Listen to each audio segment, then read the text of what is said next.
Hello and welcome to the White Coat Classroom.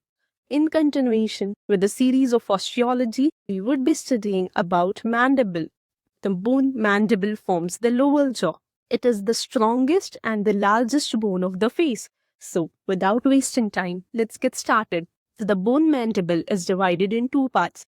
The central part, from where alveolar arches are present, the area between my two fingers is nothing but the body of mandible. This area, this is nothing but the ramus of mandible. So let's start with the body of mandible. The body of mandible have two surfaces. The outer surface, which faces outward, and one inner surface. So this is the inner surface. Along with the two surfaces, it has two borders, the superior border and the inferior border. From the inferior border, it has a horseshoe appearance. Let's study the body in detail. Starting with the anatomy of body of mandible, the outer surface of body has 5 important anatomical landmarks. The first important anatomical landmark is mental protuberance. So, the mental protuberance is nothing but a triangular shaped elevation which is present at the cell level. So, this is nothing but the mental protuberance. And on the end of each mental protuberance, there is a tubercle. That tubercle is called as mental tubercle. So, we have two mental tubercles, one on the right and one on the left side. The next feature is symphysis menti. Symphysis menti is a faint line or a faint ridge which is present from the tip of mental protuberance till the alveolar arch. So, this is symphysis menti. The third important anatomical landmark is incisive fossa. Incisive fossa is nothing but a small depression below the incisor tooth root. The central one are the incisors.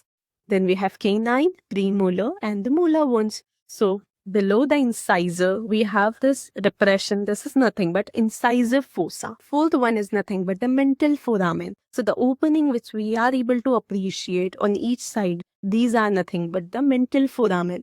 And we would be appreciating mental foramen at interval between premolar teeth. We have incisors, two incisors, then we have one canine, then we have two premolar. This is the first premolar, this is the second premolar.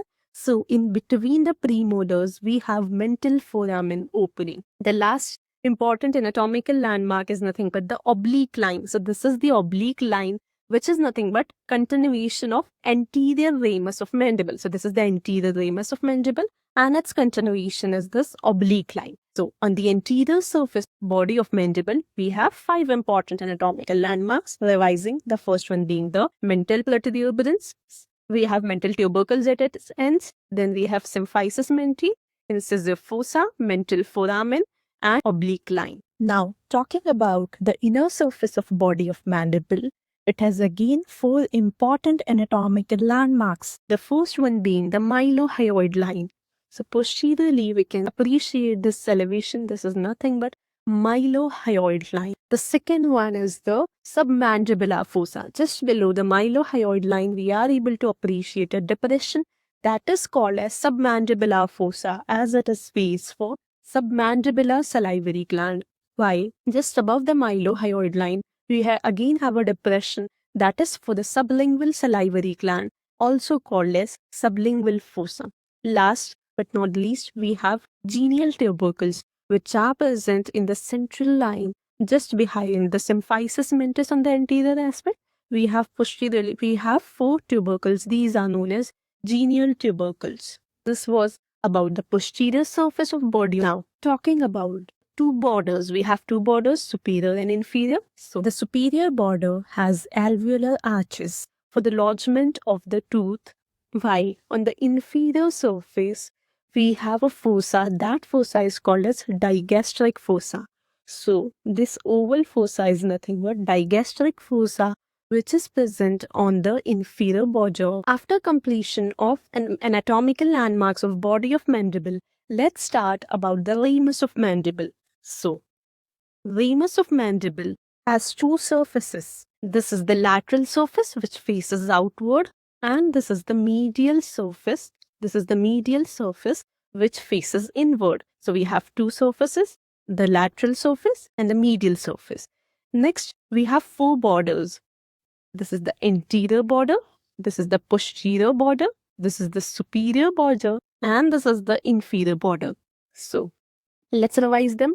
Lateral surface, medial surface, superior border, anterior border, posterior border, and the inferior border. These are the inferior border. So let's learn about its anatomy in detail. After studying about the surfaces and border of Ramus of Mandible, let's learn about the coronoid process and the condyloid process. So the first one is a coronoid process. This process is called as coronoid process, which projects anterior-superiorly. So this is projecting anteriorly. The next thing is it is projecting superiorly. So the direction becomes anterior-superior direction. So the anterior border of this process is in continuation with the anterior ramus of mandible, while the posterior border is in continuation with the mandibular notch. On the posterior superior aspect, we have condyloid process. So this is the condyloid process, and the upper end of the condyloid process is expanded sidewards, leading to a head-like appearance, and this head is covered with fibrocartilage as it forms the temporomandibular joint. The next thing is, below the head we have a constriction that is nothing but the neck of mandible, and on the neck of mandible, on its anterior surface, we have a depression. That depression is called as pterygoid fovea for the attachment of pterygoid muscle. So with this, we have covered the important anatomical landmarks of the mandible bone. Now, in the next part, we would be studying about the attachments of the muscles and the course of nerve across the mandible bone. The link of next part is in the description below.